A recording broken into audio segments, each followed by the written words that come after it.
दोस्तों आज की इस वीडियो में हम 7 वाट एलईडी बल्ब को रिपेयर करने वाले हैं और अगर आपका भी कोई एलईडी बल्ब ख़राब है तो इस वीडियो को ज़रूर देखिएगा क्योंकि इस तरह के प्रॉब्लम आपके एलईडी बल्ब में भी आ सकता है और इस वीडियो को देख के आप उसको भी रिपेयर कर सकते हैं। ठीक है, तो यहाँ देखिए हमारा जो बल्ब है ये 7 वाट का है। ठीक है, बाकी सब तो मिट गया है लेकिन वो साफ दिख रहा है। तो आइए सबसे पहले इसे हम चेक करते हैं। प्रॉब्लम इसका ये है कि ये कभी मतलब सप्लाई इसको देने के बाद कुछ देर के बाद ये धीमा धीमा जल रहा है। जैसा कि देखिए मैंने लगा दिया और कुछ देर वेट करने के बाद तब ये हमारा बल्ब जल रहा है। कभी जल रहा है वो भी कभी नहीं जल रहा है। हो सकता है अब की बार जल जाए। तो हमने लगा दिया है, कुछ देर वेट करते हैं। वेट करने के बाद अभी ये हल्का सा जलेगा। देखिए इतने देर के बाद तब ये हमारा बल्ब जो है इतना हल्का सा जला है। तो आइए सबसे पहले आपको करना क्या है, ये इसका डिफ्यूज़र हमें खोलना है और डिफ्यूज़र खोल के हमें चेक करना है कि हमारा, क्योंकि ये एमसीपीसीबी और ड्राइवर सर्किट इसके अंदर लगा हुआ है, तो हमको सबसे पहले ये चेक करना है कि हमारा ये एमसीपीसीबी ख़राब है कि ड्राइवर ख़राब है, क्योंकि इस तरह का प्रॉब्लम ज़्यादा करके आपको ड्राइवर से ही मिलेगा। तो हमने इसे सप्लाई में लगा दिया।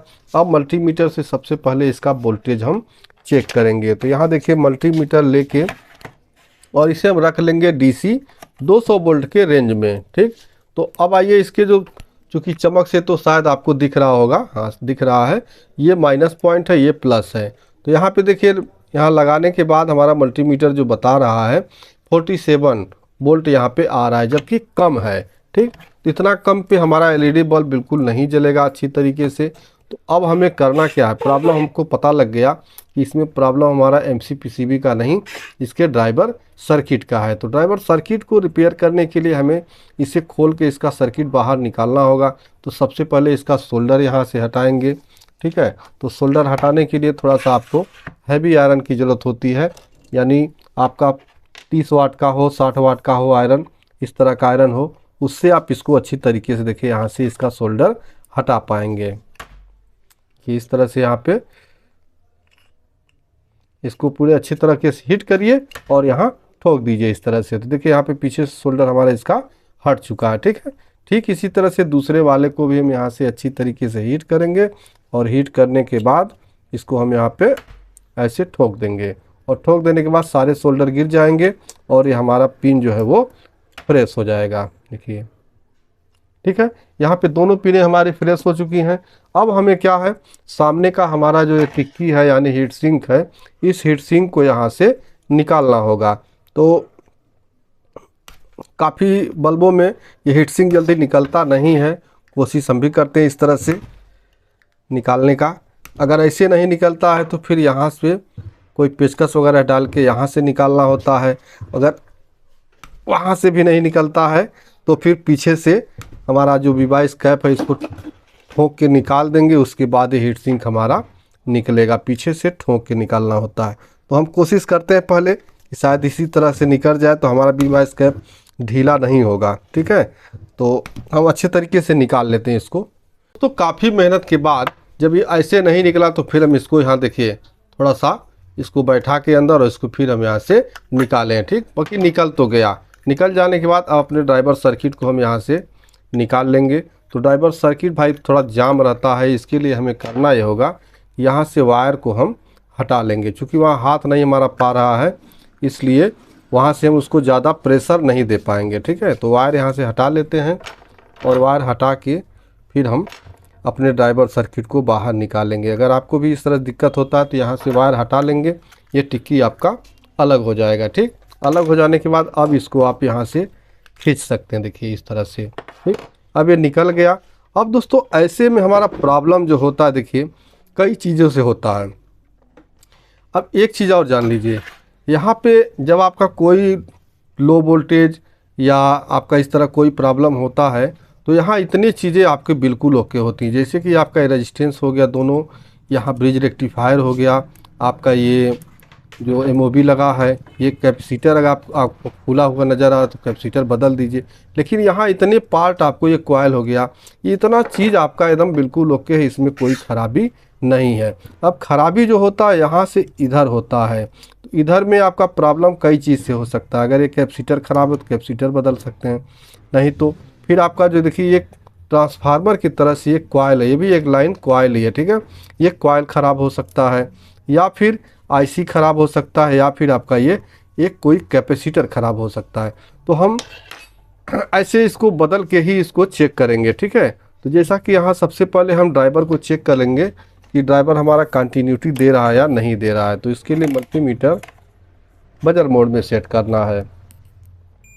इस तरह से बीप का साउंड सुनाई देता है बजर मोड में। बजर मोड में करके देखिए, यहाँ इसका एक पॉइंट ये है, ठीक है, एक पॉइंट ये है और एक पॉइंट ये है। इन दोनों पे हमको बीप का साउंड सुनाई देना चाहिए। तो यहाँ पे हमको बीप का साउंड प्रॉपर ये सुनाई दे रहा है, यानी हमारा जो कॉइल है वो सही है।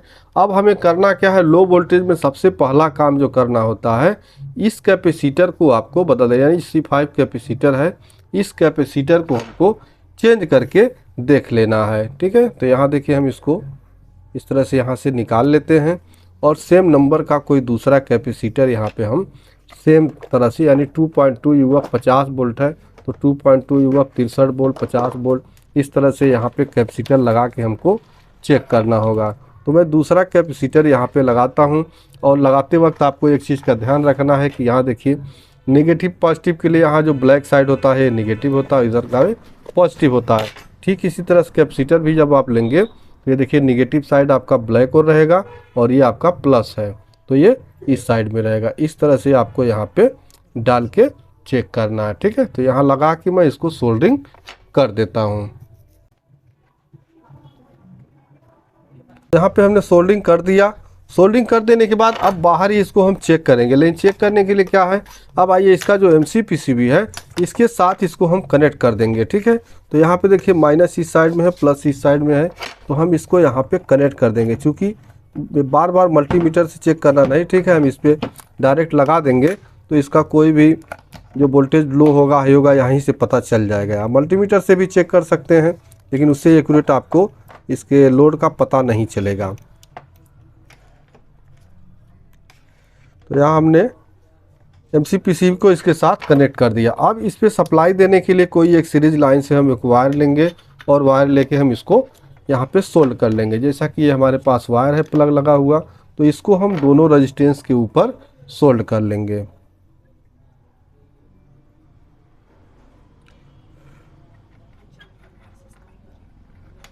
अब दोस्तों, अगर चैनल पे आप नए हैं तो प्लीज़ चैनल को सब्सक्राइब कर दीजिएगा और वीडियो को लाइक करना बिल्कुल मत भूलिएगा। आप लोग वीडियो को लाइक नहीं करते हैं और हमारे मेहनत को आप लोग कोई भी वैल्यू नहीं देते हैं, इसलिए वीडियो को भाई लाइक कर दीजिएगा। चैनल सब्सक्राइब किए हैं तो उसके लिए आप लोगों का बहुत बहुत धन्यवाद। अब आइए इसको हम सीरीज लाइन से जोड़ते हैं, देखते हैं कि हमारे बल्ब का जो प्रॉब्लम है वो ख़त्म हुआ या नहीं।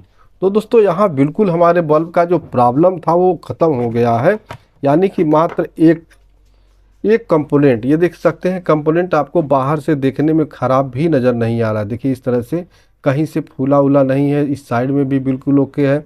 लेकिन ये छोटे कैपेसिटर इस तरह से ख़राब हो जाते हैं और बाहर से हमको कुछ नहीं दिखाई देता ये सही है या ख़राब, तो इसको डायरेक्ट चेंज करके ही हम पता कर लेते हैं, ठीक है। तो अब आइए एक बार और हम चेक करते हैं इसको। तो देखिए, ये लगाते ही हमारा बिल्कुल अच्छी तरीके से जल रहा है, ठीक। तो अब दोस्तों, जो हमारा बल्ब है वो बिल्कुल अच्छी तरीके से जल रहा है, यानी हमारा इसकी सारी प्रॉब्लम ख़त्म हुआ। मात्र एक कैपेसिटर, यानी आपको मान लीजिए कि 2 से 3 रुपये खर्चे में हमारा एक बल्ब जो है वो फिर से रेडी हो गया। दोस्तों, वीडियो को लाइक कर दीजिएगा, चैनल को सब्सक्राइब कर लीजिएगा। इस तरह की तमाम वीडियो देखने के लिए मिलते हैं नेक्स्ट वीडियो में। तब तक के लिए नमस्कार।